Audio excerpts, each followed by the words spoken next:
Your whole family is super active. So Yeah. how did that play out growing up, and what sports did you play, and what was your childhood like in Hawaii? My childhood was pretty awesome. I mean, pretty active. Our family is super active. My mom is a PE teacher at Punaho, so that starts it off right there. My dad is a big waterman. He's always canoe paddling, surfing. Body surfing is huge. So definitely growing up, living at Makapu, body surfing. Played basketball, volleyball, and football growing up, but every other sport too when I was a kid. Yeah, pretty active lifestyle for sure. Yes. So when did you start volleyball, since that's your sport now of choice? Honestly, I didn't start playing club until I was 15. Okay. So when I was a freshman in high school, I stopped playing football. I made a switch and joined a club volleyball team, Kuikai. Got it. What made you switch from football to volleyball? Well, before, like when I was in elementary, football and volleyball was the same season. So, Yes. but then they changed, so I could play both. But I just liked volleyball more. I loved going to practice, and I thought I needed to kind of sacrifice football to get better at volleyball, to join a club, because all the timing and stuff, right? And so it's hard to do too many sports. And I love basketball, so Yes. I wasn't gonna give that up. That's true. So what did you play in football? When I was really young, I was a quarterback, but then I was like a wide receiver when I was in middle school. Got it. Yeah. And were you always... So, for people that don't know Kupono Fey, you're what, 6'4", 6'5"? 6'5"? Yeah, 6'4", 6'5". Yeah. So, I mean, did you always have this height growing up, or did you hit a growth spurt that affected your decision to switch to volleyball? I definitely was kind of like a tall, lengthy kid, but I definitely wasn't like 215 in high school. I was like 185. Got it. So I was pretty scrawny. And volleyball just seemed more fun. I love football. I love the game, but I didn't enjoy going to practice. It was kind of just, we're not playing football in practice. It's just a lot of drills, and volleyball's a lot different. So I really enjoyed going to volleyball practice, and that's why I kind of quit football. Got it. Yeah. So growing up, being active and always in the water or around sports and everything, were there any injuries at an early age, or were you pretty fortunate and pretty healthy growing up? Yeah, I was pretty fortunate. I never really had like a major injury. My ankles, my only thing. I sprained both of my ankles twice, and one of them like every year in college for my 4 years. Got it. So every year I had about an ankle injury, but it's honestly not as bad.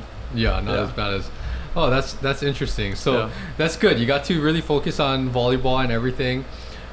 Was there anything in high school that really started to get you serious about volleyball? And was there a point where you got to where you were like, I want to play at the next level, or I want to play at UH? Yeah. And what was that kind of, since you started so late and, well, relatively late, right? Compared to your teammates, probably. You started at 15 when you started to make that switch to volleyball. Yeah, I definitely started late compared to other players. I played with a lot of great players like Tui, Micah Ma'a, Evan Enriquez, and man, they started playing volleyball when they're like 3 years old or 5 years old, right? Yeah. So even though they're younger than me, I always felt behind. And if anyone knows me, I'm very driven and pretty intense. But definitely something that kind of catches like the bug, right? That people talk about. So my first year I joined club. It was my 15's year. Okay. We qualified for JOs, which is Junior Olympics, which is like the big tournament in the summer for all the men's clubs tournaments, right? It's my first year. I've played volleyball like intermediate, right? Like nothing serious. And I end up making the all tournament team. Okay. We come in 5th place in the JOs, Junior Olympics, and that was probably our best accomplishment for the club as well, to come 5th place. And I ended up making an all-tournament team, which is like the top 14 guys in the whole tournament. Okay.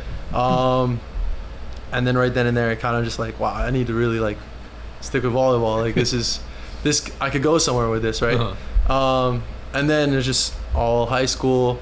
Definitely, if you talk to my old high school teammates, I was pretty intense. And I always wanted to play in college. I watched NFL players, NBA. Like I wanted to be in the NBA since I was like a little kid. So I always wanted to be a professional athlete. Some other guys, people play for fun, and I wasn't there for fun. I wanted to get better. I wanted to improve. I wanted to play for college. I want to play pro. I want to get paid to play something I love. And so that always driven me in high school and definitely in college. Yes. To be the best I could be. Yeah. Awesome.